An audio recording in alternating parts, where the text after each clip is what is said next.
Rebonsoir tout le monde. Je vois encore quelques personnes arriver. On me dit que c'est plus tranquille dans le hall d'entrée. Alors, bienvenue officiellement.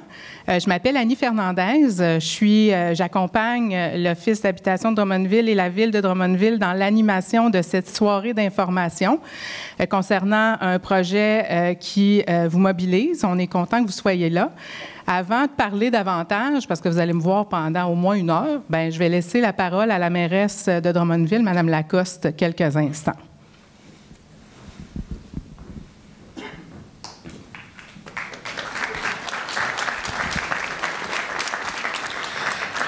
Alors, bonsoir et bienvenue. Très, très heureuse de vous voir ce soir. Vous savez, on est là pour avoir une compréhension commune du dossier, pour bien expliquer les choses et pour vous écouter. Je vois plusieurs de mes collègues ce soir dans la salle. C'est ce qu'on va faire ce soir, vous écouter. Je nous souhaite des discussions empreintes de bienveillance, de respect, d'ouverture. C'est comme ça qu'on fait avancer les choses. Donc, en espérant que la soirée soit à la hauteur de vos attentes. Merci et bonne soirée.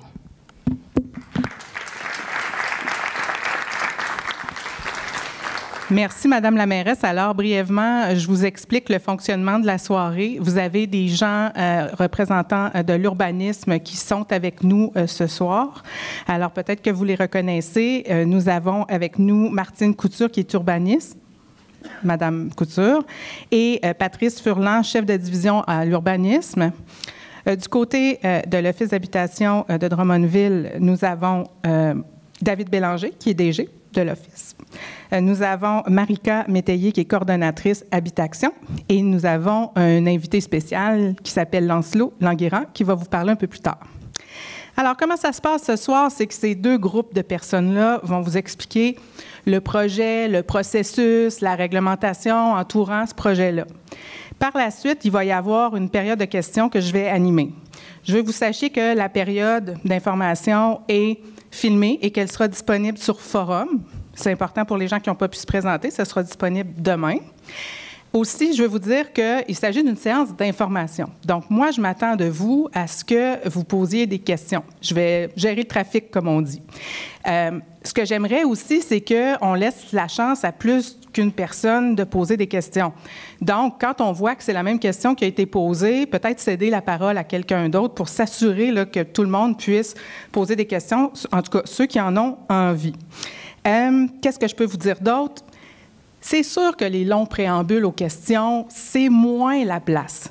Mais je pense que vous vous êtes exprimé, je vous ai lu d'ailleurs, à travers le forum, à travers les réseaux sociaux, à travers les médias, auprès des élus, auprès du service d'urbanisme. Donc, aujourd'hui, on est vraiment là pour poser des questions constructives. Alors, quand on va poser les questions, vous avez 2 micros que vous voyez au centre. Vous avez juste à vous avancer, vous nommer et poser votre question. Et nous, on va s'occuper que la réponse soit là. C'est une séance d'information, ce n'est pas une séance politique. Donc, vous avez le service de l'urbanisme et vous avez l'Office d'habitation de Drummondville qui est là pour répondre à vos questions. Alors, sans plus tarder, ce n'est pas moi que vous êtes venu voir. Je céderai la parole aux gens de l'urbanisme.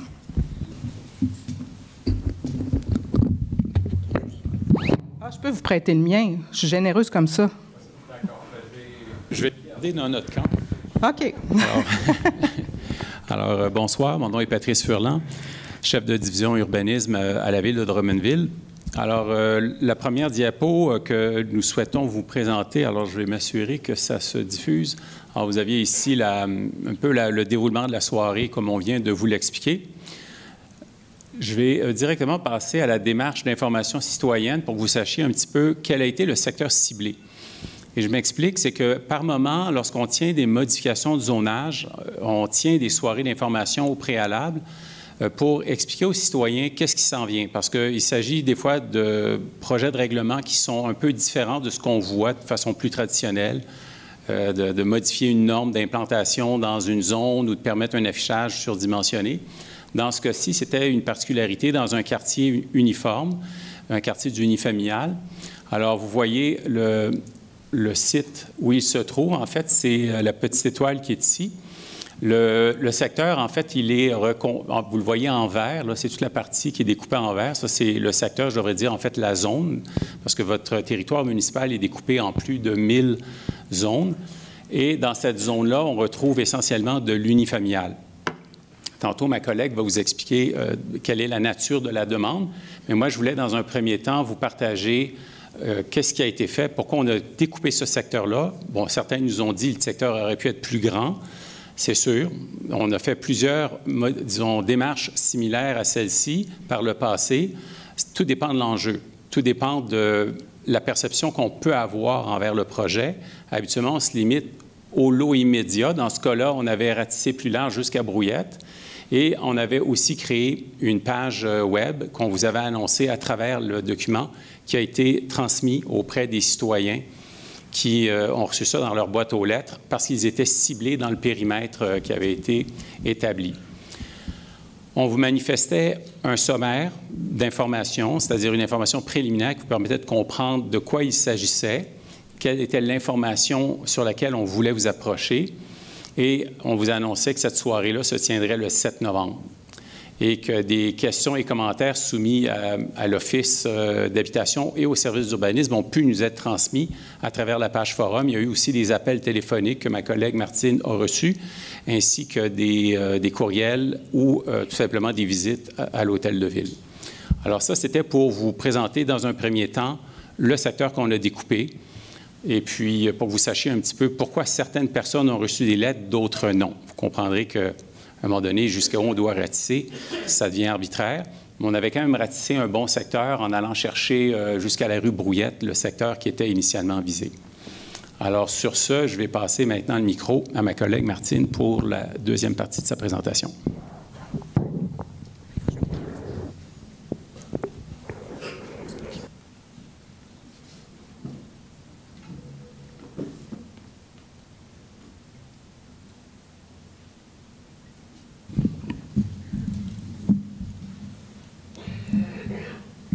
Parfait. Bon, bonsoir à tous. Martine Couture, conseillère en urbanisme au service de l'urbanisme de la Ville. Donc, j'ai parlé à plusieurs d'entre vous là, dans le cadre de cette démarche d'information citoyenne-là. Donc, je vais poursuivre au niveau de la modification réglementaire.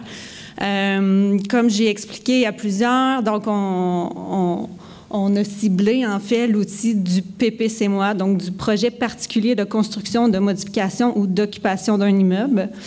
Donc, pourquoi le PPC-MOA? Donc, on a conclu que c'est un projet plutôt spécifique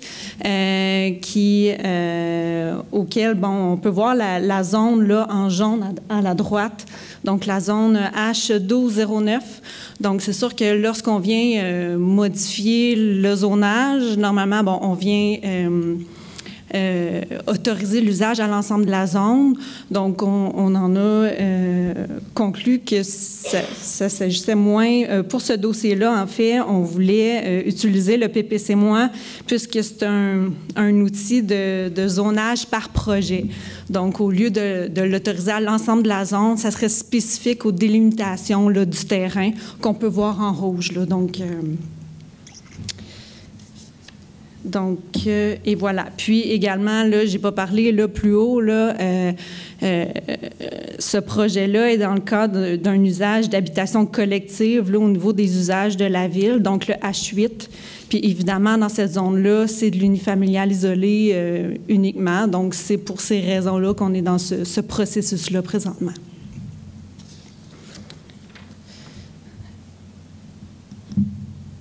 Au niveau de l'échéancier proposé, donc aujourd'hui, 7 novembre, on est dans la soirée d'information. Donc, pour permettre un échange là, par rapport à ce projet-là. Donc, j'en ai eu plusieurs commentaires de votre part. Donc, il y a un bilan qui sera transmis là, aux membres du conseil là, suite à cette soirée-là. Donc, qui vont leur permettre de prendre une décision par rapport à ce projet pas plus tard que le 13 novembre, donc qui est lundi prochain. Donc, selon la décision des membres, si oui ou non, ils décident de partir ce projet d'amendement-là, de modification réglementaire, ça sera le 13 novembre.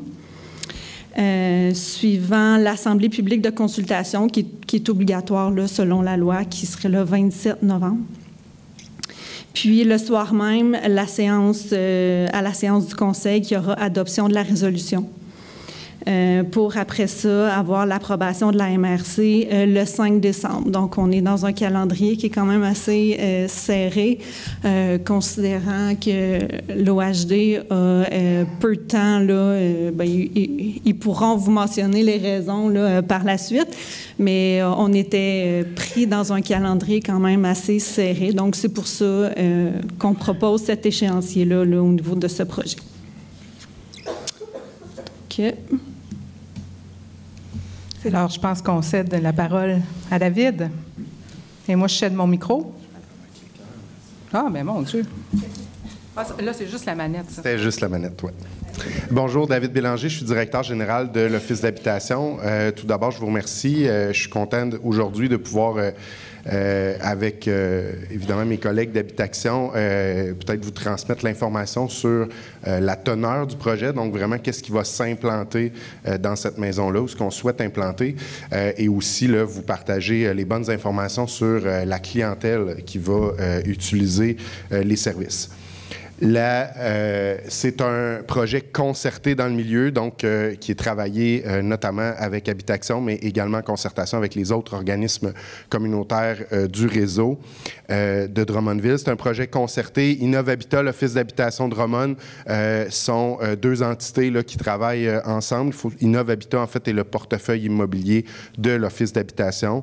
L'Office est mandataire de la Ville de Drummondville en matière de développement de logements social et abordable. On sera, dans le cadre de ce projet-là, propriétaire et gestionnaire immobilier, et Habitaction aura comme mandat d'exploiter les services à l'intérieur de la résidence. Donc, c'est le modèle qui est déployé pour assurer la pérennité du projet. Pourquoi, d'où vient la nécessité de mettre en place une maison de seconde étape sur notre territoire? En fait, la nécessité prend tout son sens avec la crise du logement. On traverse une crise du logement importante à Drummondville comme partout au Québec, mais Drummondville est particulièrement impacté. Nos taux d'inoccupation sont à 0,4 %, ce qui est très, très, très faible. On a fait un recensement là, dans la semaine du 23 novembre de tous les logements disponibles sur le territoire à Drummondville. Il y avait 11 logements d'une chambre à coucher de disponibles. Et de ces 11 logements-là, le loyer médian était à 1 003 $. Fait qu'on comprend quand on traverse une crise du logement puis qu'on est face à des clientèles qui ont de la difficulté à se loger puis que le coût de loyer est rendu à 1 003 $, les gens ne parviennent pas à se loger comme il faut. Et des projets de cette nature-là sont des facteurs de protection pour les citoyens, puis sont des facteurs qui vont permettre à ces gens-là de quand même être logés dignement et de bien poursuivre leur projet de vie. Le problème de la crise du logement en ce moment est accentué pour l'organisme Habitaction qui exploite déjà une maison de première étape. Ils vont bien vous expliquer tantôt la première étape, deuxième étape, mais tout de suite, je vous dis, exploite déjà une maison de première étape. Usuellement, les usagers seraient là pour une période maximale de 6 mois et après ça, ils sont dirigés vers le marché privé parce qu'ils auront acquis les habiletés nécessaires à la poursuite de leur projet de vie. Malheureusement, en ce moment, ces gens-là ne sont pas capables de quitter la maison Habitaction parce qu'ils sont incapables de se loger sur le marché privé. Les coûts de loyer, les conditions de location des propriétaires qui se resserrent également sur le territoire. Donc, la maison, les gens sont incapables de quitter et là, on prive des gens des services de la maison en première étape. Il fallait trouver une façon de permettre aux gens de quitter la maison, de continuer leur projet de vie, puis de continuer à accueillir la clientèle en maison de première étape. C'est de là que prend tout son sens la maison de deuxième étape. Si on n'était pas dans une crise du logement, on aurait continué dans le fonctionnement usuel et les gens auraient été vers le marché privé. Cette solution-là n'est malheureusement plus possible. C'est un des facteurs de la crise du logement qu'on traverse. Les difficultés sont multiples, mais c'en est un. Puis c'en est un où on avait un moyen d'agir collectivement aussi, puis c'est ça le projet qu'on dépose. La solution, là, venait donc dire, bien, ça nous prend quelque chose qui ressemble à une maison de chambre, où on va dire aux jeunes, bien, aux jeunes adultes, une fois que vous avez bien embarqué dans votre plan de vie, puis que les choses vont bien, que vous êtes bien repris, puis que vous êtes stable, on a encore besoin d'un petit coup de main, mais on va être capable de vous accompagner. Normalement, on les aurait accompagnés dans le marché privé. Là, on a dit, une maison de chambre, ce serait bien. Les maisons de chambre, ça vient aussi avec son lot de difficultés, puis son lot de préjugés. Puis c'est ça que nous, l'Office, on ne voulait pas embarquer. On a dit, une maison de chambre, on ne va pas là. On ne veut pas vivre les problématiques. On est prêt à aller dans une maison de seconde étape où il y aura une présence 24 heures.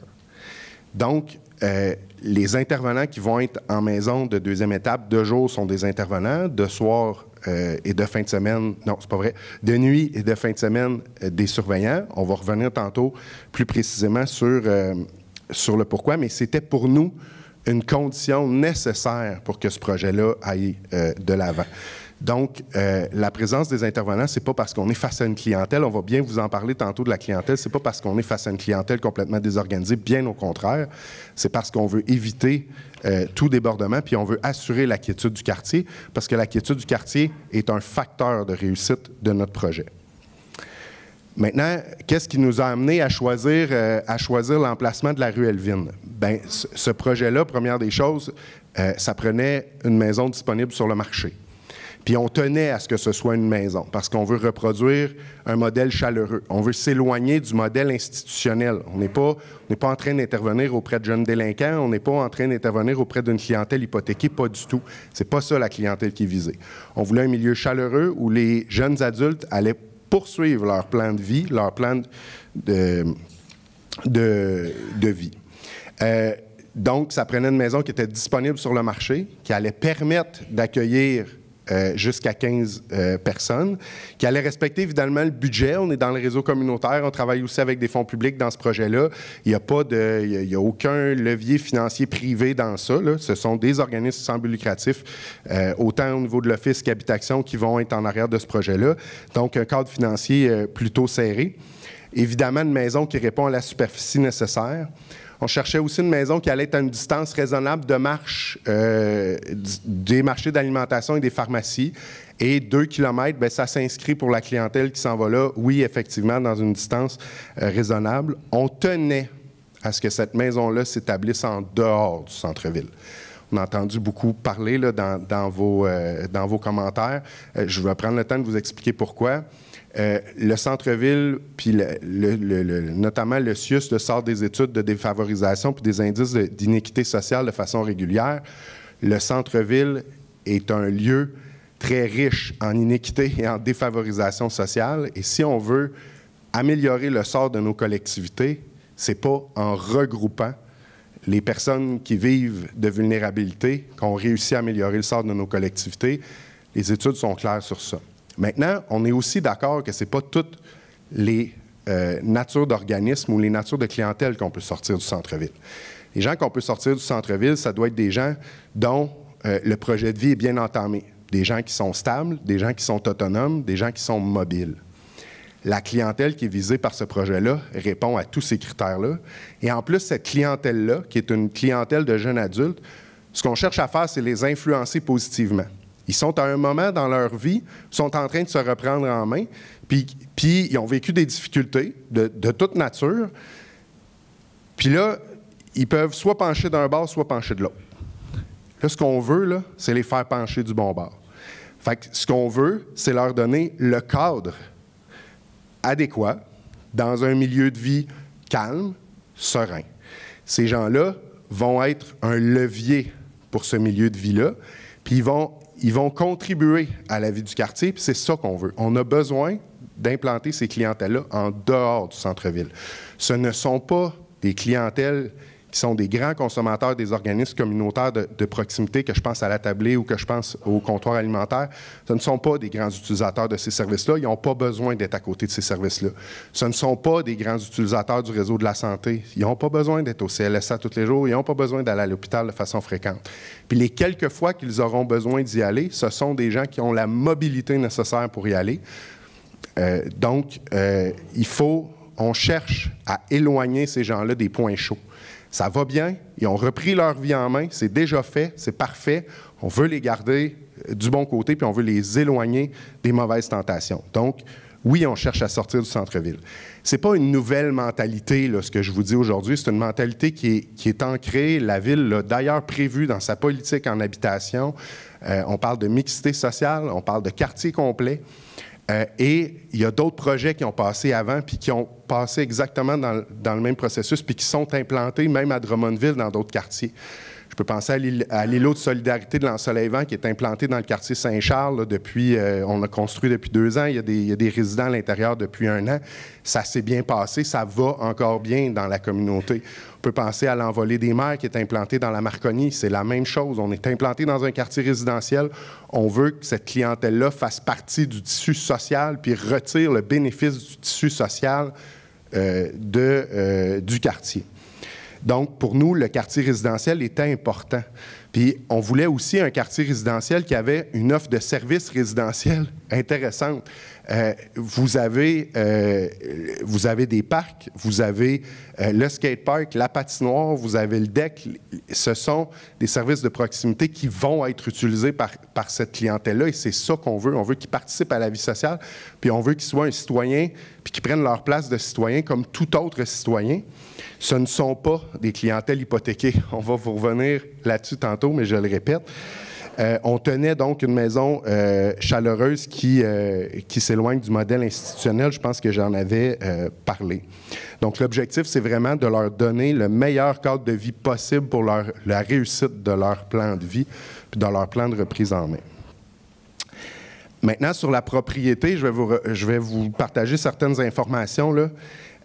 L'aménagement de la propriété, donc ce qui est envisagé, là, donc, propriété, on vise 15 chambres à l'intérieur, 2 salons intérieurs, 2 cuisines. Donc, oui, c'est des espaces communs partagés, mais ce n'est pas nécessairement toujours les 15 ensemble. Donc, on prévoit vraiment l'espace de 2 espaces distincts. Un espace de vie extérieur qui va être aménagé en cour arrière. Donc, on veut amener les gens à utiliser la cour, oui, à aller à l'extérieur, mais on va circonscrire l'espace de vie sur le terrain. Incluant l'espace fumeur, donc ce sera un établissement sans fumée à l'exception de l'endroit qui sera désigné à l'extérieur. On va avoir des discussions avec les voisins pour la question de la clôture. Puis quand je dis des discussions, là, c'est pas pour aller demander de l'argent, là. C'est juste qu'on veut parler avec les 2-3 voisins immédiats pour dire, est-ce que vous voyez la pertinence d'une clôture? Si la réponse est oui, quel type de clôture on met, quel type de clôture ferait votre affaire, puis quelle hauteur? On va jaser avec le monde avant de le faire. Mais s'il y a une nécessité d'une clôture, là, il n'y a aucune inquiétude, il y aura possibilité de la mettre. Il y a 5 chambres à coucher qui vont s'ajouter dans le garage. Les autres chambres à coucher sont déjà existantes dans la maison. Il y aura une mise à niveau des installations sanitaires. Les études sont en cours pour déterminer la faisabilité. Certains nous ont rapporté qu'il y avait des travaux d'entamés. Il n'y a aucun travaux d'entamés sur la propriété. Tout ce qui a été réalisé à date, ce sont des études. Des vérifications diligentes qu'on doit faire avant de se porter acquéreur d'une propriété, mais également sur les installations septiques, parce que pour ce nombre de chambres-là, il y a des exigences supérieures, donc on veut s'assurer qu'on est capable d'implanter ça sur le terrain. Les études préliminaires tendent à démontrer qu'il n'y a aucun enjeu de ce côté-là, puis qu'on va être capable. Donc, ce sera fait, là, pour ceux qui avaient des inquiétudes sur ça. Il n'y a aucun travail de député, j'en ai parlé. Les espaces de stationnement actuels sont suffisants pour la clientèle. C'est une clientèle qui environ 20 % de la clientèle aura des véhicules. Donc, il n'y a pas lieu là, d'agrandir le stationnement ou quoi que ce soit. Les espaces actuels sont suffisants. Donc, on ne dénaturera pas l'apparence de l'immeuble, puis on n'ira pas faire un stationnement mur à mur. Là, soyez sans crainte. Et il y aura ajout d'un système d'alarme incendie là, aux normes du jour pour assurer évidemment la sécurité de tous les résidents à l'intérieur de la maison. Je vais céder la parole à Habitation qui vont nous parler un peu de la mission de la clientèle, puis je vous reviens à la fin.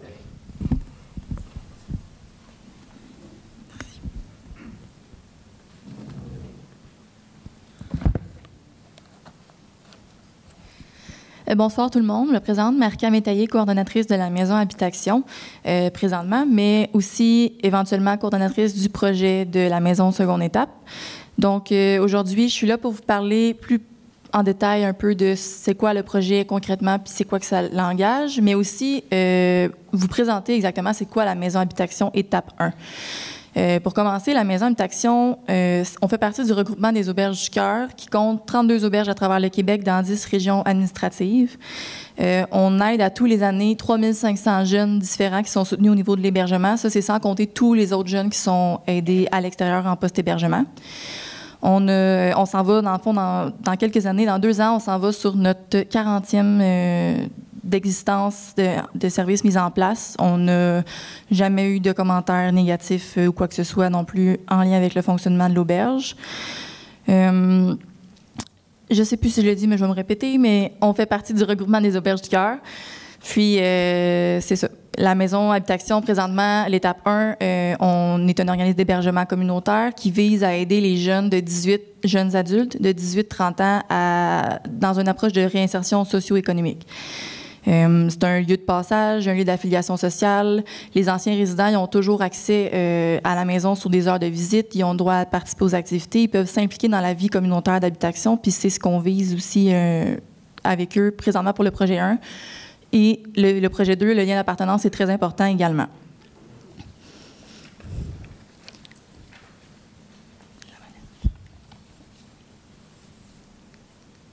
Excusez. Je vais poursuivre avec la présentation de pourquoi on fait appel à la Maison Habitation. Il y a plusieurs facteurs qui peuvent faire en sorte qu'on se rende à la Maison Habitation étape 1. Tout d'abord, parce qu'on se retrouve à la rue. On peut se retrouver à la rue pour plusieurs raisons, dont un conflit familial. Je sors du centre jeunesse, j'ai pas de place où aller. Oui, des difficultés de santé mentale puis des difficultés de toxicomanie, c'est pas exclu du projet, mais ces gens-là vont être à l'étape 1. En ce moment, c'est difficile avec la crise du logement. David en a parlé, mais c'est difficile de payer un logement vu les coûts extrêmement élevés. C'est difficile de trouver un logement parce qu'il y a une course. Dès que tu en as un, tu dois vraiment être à ton affaire pour avoir la chance d'avoir une visite. Les gens qui passent par nos services, généralement, comme je disais, c'est des gens qui commencent dans la vie parce qu'ils sortent du centre jeunesse ou autre raison, mais ils ont souvent des mauvais crédits parce qu'ils commencent puis ils sont pas habilités à fonctionner dans la vie adulte, fait qu'ils savent pas comment on gère ça, une carte de crédit, puis là, ils ont tendance à s'endetter, mais justement, nous, notre but, c'est de les éduquer puis de travailler avec ça avec eux. Il y a une faible disponibilité puis les loyers sont trop élevés.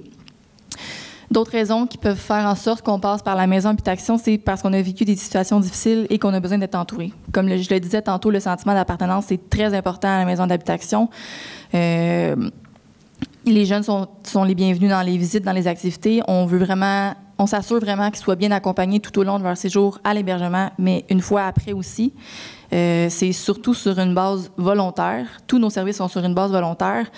Puis, il y a également le fait de vouloir reprendre sa vie en main et d'avoir de l'aide. Comme que je dis, c'est volontaire. Donc, le choix de recevoir de l'aide, ça vient de la personne. Puis, tous nos besoins, tous nos services partent de la personne.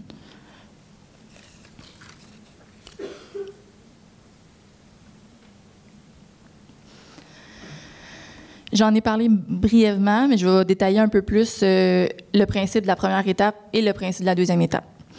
Comme je le rappelle, c'est vraiment important de retenir que l'aspect volontaire fait partie de tous nos projets, que ce soit première étape, deuxième étape. La personne doit être volontaire. Donc, il y a à la première étape un processus d'évaluation, donc une demande d'admission. En équipe, on décide, on évalue la demande d'admission selon est-ce qu'on est la bonne ressource pour les besoins de cette personne-là, est-ce que ça fit dans nos critères d'admission. Parce qu'en tant qu'organisme communautaire, on a une mission à respecter, donc des critères par le fait même. Suite à l'évaluation, la personne est admise, on va stabiliser sa situation.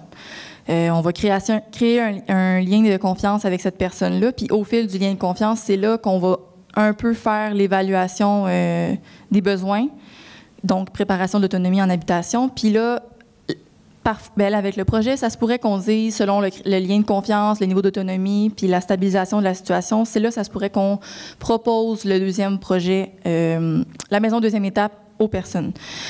Pour aller, en fait, le projet deuxième étape, ce qu'on vise, c'est de maintenir ou faire une consolidation des acquis qu'ils ont eu en première étape. On veut davantage développer l'autonomie en habitation, donc consolider, oui, ce qu'ils ont acquis à la première étape, mais le développer davantage pour qu'une fois qu'ils quittent la deuxième étape, ils soient capables et que ça se passe bien.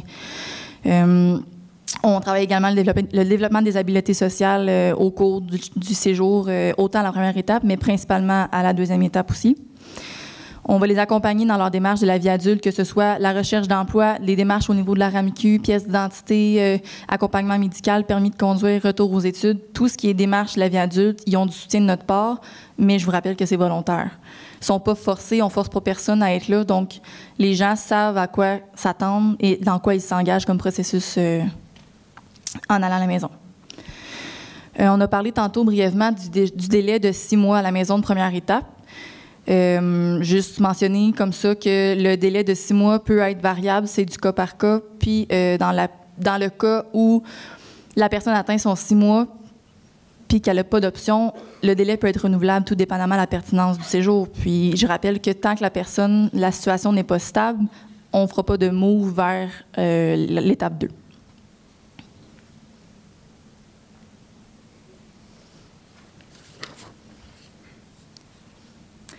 La clientèle visée pour la maison de seconde étape, elle doit être en démarche active dans son projet de vie. David en a parlé plusieurs fois aussi, mais un projet de vie, comme que ce soit de se trouver un emploi, de maintenir son emploi, retourner aux études, maintenir ses études, puis rentrer sur le marché de l'emploi suite à ça, la personne doit être en démarche active. Ça peut être autant... La personne n'est pas obligée d'être sur le marché de l'emploi ou d'avoir un projet de retour aux études en autant qu'elle soit en action. Parce que c'est pas une maison où tu vas juste là-bas pour louer une chambre puis passer le temps. Là. Il y a des intervenants qui sont sur place pour les soutenir dans le projet de vie. C'est un critère qui est important. Je rappelle l'aspect volontaire. On est encore dans le 18-30 ans, puis clientèle mixte. Autonome, par autonome, ce que je veux dire, c'est des gens qui ont développer certaines choses au niveau de l'autonomie en étape 1, comme apprendre à payer un loyer à temps, faire un budget. Mais maintenant, on va leur permettre de les consolider en maison de deuxième étape. Autonomie au niveau de la cuisine aussi, parce qu'à la maison de première étape, ils sont soutenus puis accompagnés par une intervenante cuisinière qui leur montre à cuisiner, qui leur montre à faire une première épicerie, travailler le budget avec les intervenants, puis au besoin, on utilise les autres ressources communautaires. Chaque ressource communautaire se spécialise dans quelque chose. Puis, ensemble, on travaille tout le développement de l'autonomie pour la personne. Pour être admis à la maison de deuxième étape, on doit avoir une évaluation positive en première étape. Fait que ça revient un peu à ce que je disais tantôt, d'avoir un bon lien de confiance à la personne, bien la connaître, puis que sa situation soit stable depuis quelque temps déjà. Les personnes doivent être libres d'addiction en lien avec l'alcool, la drogue, toute consommation est interdite à la maison de deuxième étape comme à la maison de première étape. Puis, on s'entend que quelqu'un qui est encore aux prises avec un problème d'addiction ne passera pas l'étape de la deuxième étape, va rester à la première étape. Puis, si on n'est pas la bonne ressource, au moment, on réfère. Mais il n'y a pas de... La personne doit être libre d'addiction au moment d'aller à la deuxième étape. Des exemples aussi de situations qui peuvent mener à habitation à la première étape. J'en ai nommé un peu tantôt, mais parcours centre jeunesse, maladie quelconque, des conflits familiaux, une perte d'emploi, un poste aboli, quoi que ce soit. Il y a personne qui est à l'abri de tout ça. Des difficultés financières non plus, surtout avec l'augmentation du coût de la vie. Une séparation aussi, je crois qu'on n'est tous pas à l'abri de vivre ça dans notre vie. Puis un mauvais crédit, comme je disais tantôt, c'est des jeunes adultes qui commencent dans la vie, qui n'ont pas nécessairement les bases pour savoir faire des bons choix au niveau du financier.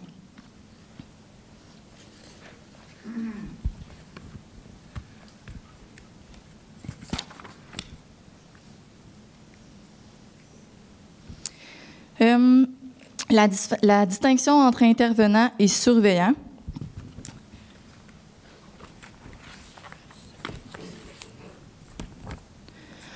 Mais premièrement, les intervenants vont être là de jour et de soir, du lundi au vendredi.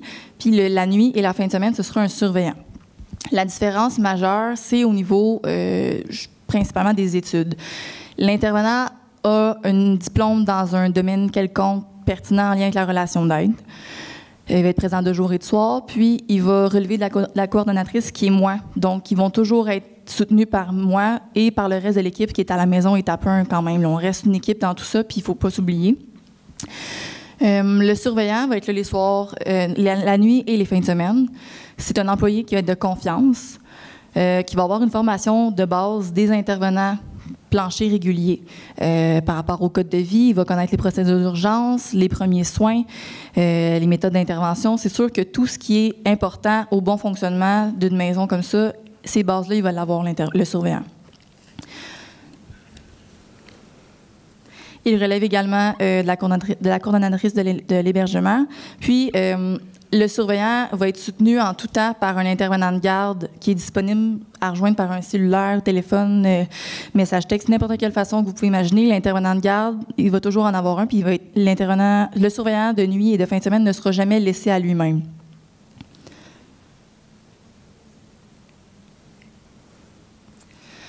Pour le cadre de vie.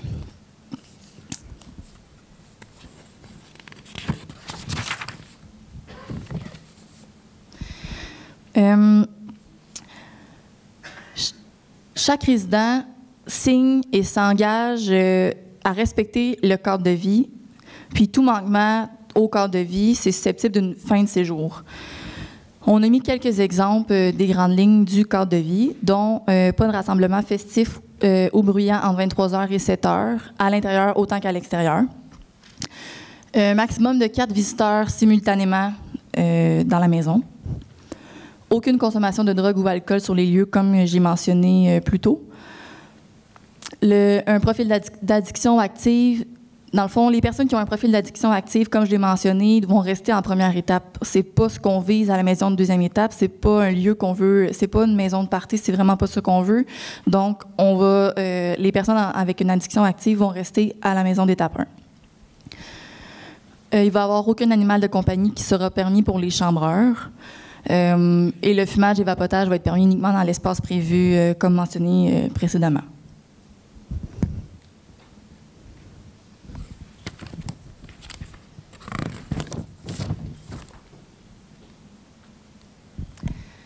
La question du transport, c'est revenu souvent qu'on était loin des services, qu'il n'y avait pas de transport, puis tout ça.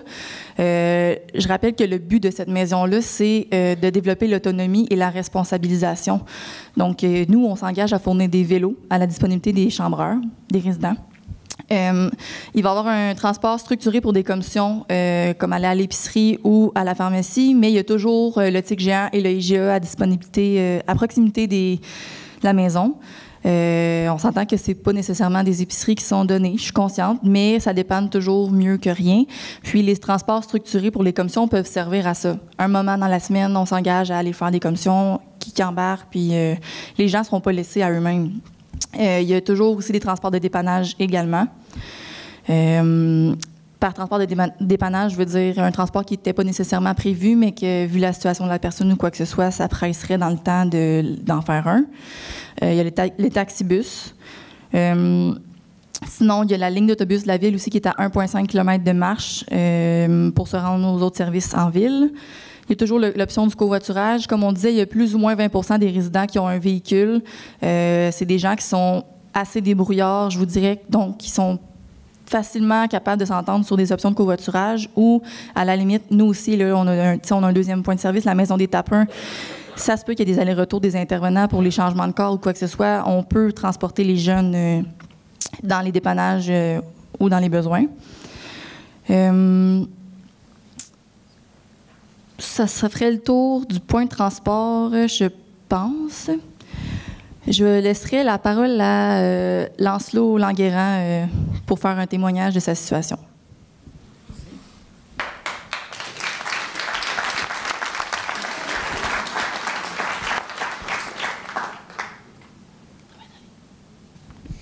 Bonsoir, mon nom est Lancelot Languérand. Je suis un ancien utilisateur des services de la maison Habitation. Moi, je suis ici pour vous parler de mon vécu par rapport à la maison Habitation, les services qui m'ont été offerts, de où que je pars, puis où est-ce que je suis rendu maintenant aujourd'hui. Pour faire simple, au début, avant de rencontrer la maison Habitation, moi, je suis parti d'une famille un peu dysfonctionnelle, puis remplie de jeunes qui pètent de l'énergie, fait que c'est ça. Puis moi, l'école, pour moi, c'était quand même un passage facile. Ça a bien été. Mais suite à l'arrivée au secondaire, ça s'est compliqué légèrement avec des troubles de comportement. Puis il y a eu beaucoup de changements d'école, la rentrée dans les centres de jeunesse, les familles d'accueil, donc tout ce suivi-là. Puis, suite à ma sortie des centres de jeunesse, je me suis retrouvé à retourner habiter avec ma famille, qui avait une maison familiale, dans le fond. Puis, pas longtemps suite à mon retour, ma mère m'a annoncé que, malheureusement, il devrait vendre la maison pour redéménager au centre-ville. Malheureusement, je n'étais pas inclus dans le projet du déménagement au centre-ville, ce qui faisait en sorte que je me retrouvais seul dans une maison vide. Puis, quelques semaines plus tard, mon grand-père a dû vendre la maison. Donc, je me suis retrouvé à la rue à ce moment-là. Pour mon passage à la rue, ça a duré à peu près 6 à 7 mois où est-ce que je vagabondais, que j'étais squatteur dans les maisons, les appartements de mes amis, puis tout ça. Puis, ça n'a pas été un moment extrêmement facile.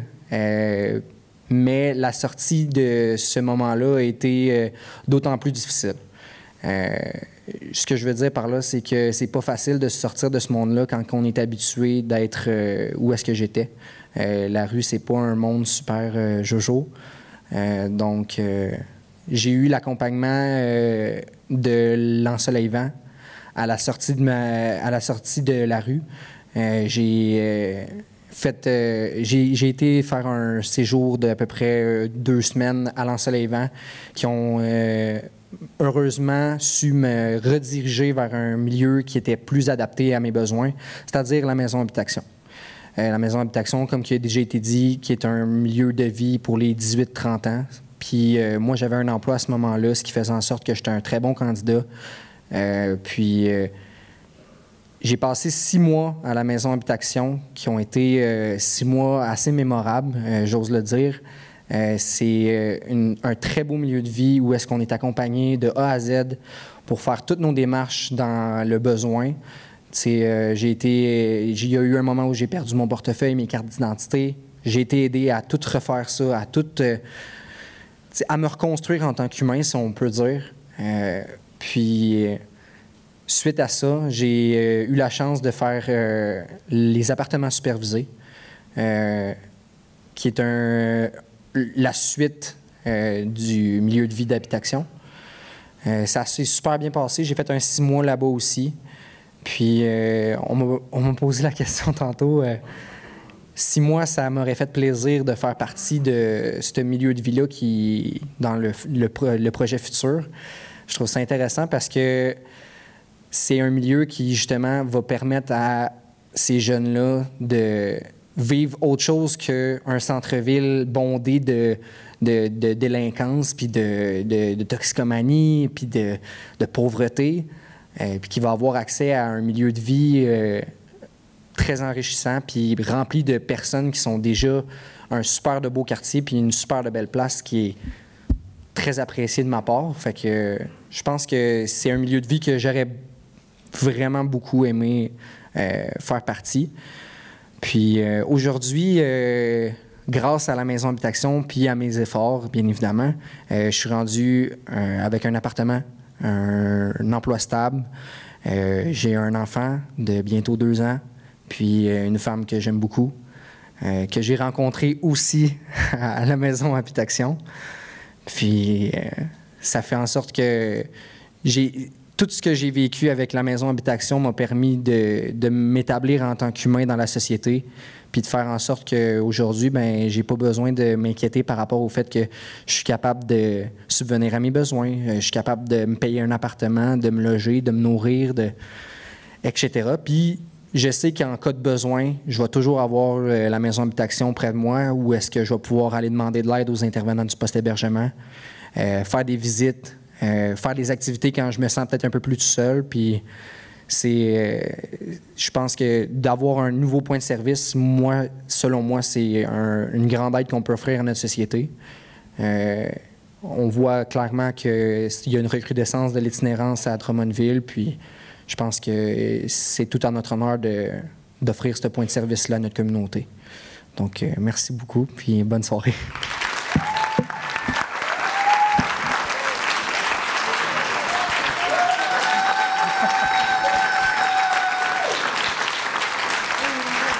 Merci. Je vais pas vous longtemps.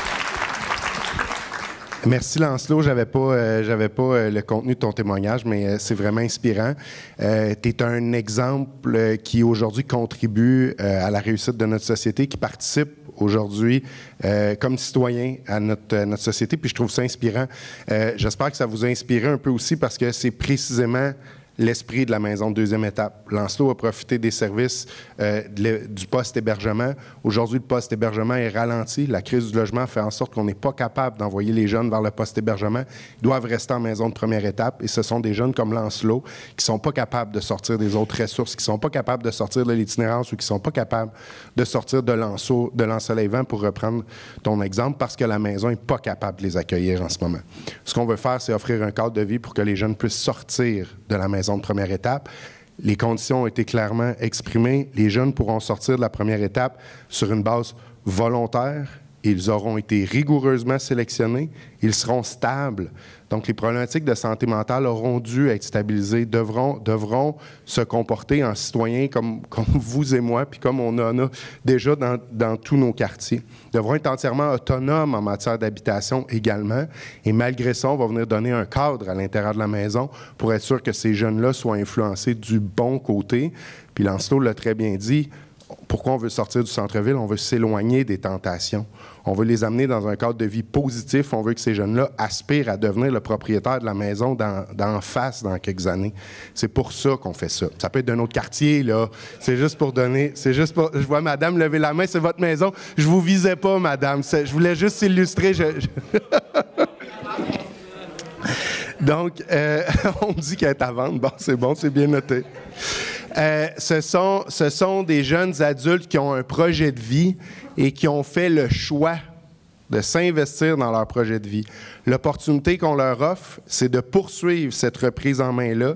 Ces gens-là devront payer un loyer comme tout le monde. Cette maison-là, c'est pas une maison qui va accueillir les gens de façon gratuite. Là. Les gens vont payer un loyer.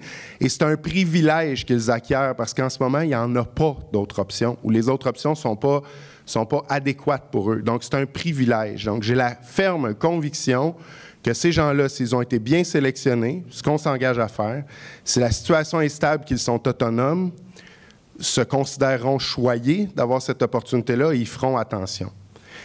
La quiétude du quartier, c'est votre plus grande préoccupation. Je l'ai bien entendu et je la partage avec vous.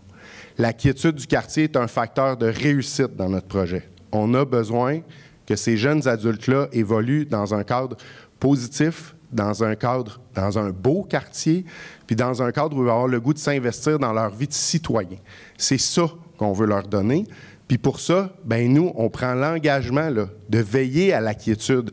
Puis s'il y a des dérapages, il y a un cadre de vie, puis les gens doivent s'y conformer. S'il y a un dérapage, soyez assurés qu'on va intervenir. On n'a aucun intérêt à ce que la quiétude du quartier soit compromise. À ce sujet-là, on est d'ailleurs également prêt à mettre sur pied un comité de relations avec les citoyens si c'est ce qui est souhaité dans le quartier. Ça va nous faire plaisir de cibler et de s'entendre avec vous sur les gens qui pourront participer ou qui vous représenteront au sein de ce comité-là et de les rencontrer de façon périodique pour adresser à l'avance les problématiques ou les inquiétudes, puis essayer là, de répondre aux questions, puis de garder la communication, puis le dialogue très ouvert avec la communauté. C'est l'esprit même de notre projet. Donc, sur ce, je vais nous laisser vous diriger vers la période de questions qui sera sans doute également très enrichissante. Bien sûr, je reprends le micro. Merci à tous. Merci Lancelot. On récapitule.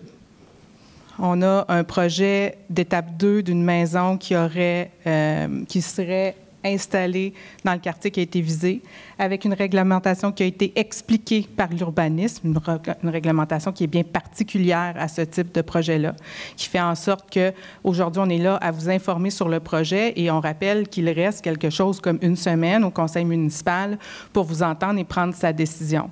Donc, on est là. On a 2 organismes qui sont venus vous expliquer le fondement du projet. le fait que c'est pas la maison de première étape, mais c'est bien la maison de seconde étape dont il est question. On a eu un témoignage de Lancelot qui, lui, a vécu la première étape, qui s'est retrouvé en appartement supervisé, mais comme ça fonctionne pas actuellement, les appartements supervisés, on se dirige vers une maison supervisée avec des gens qui auront été ciblés d'une certaine façon comme étant les plus autonomes pour parvenir à cette étape-là de leur vie. Donc, je résume ça en 3 secondes et quart.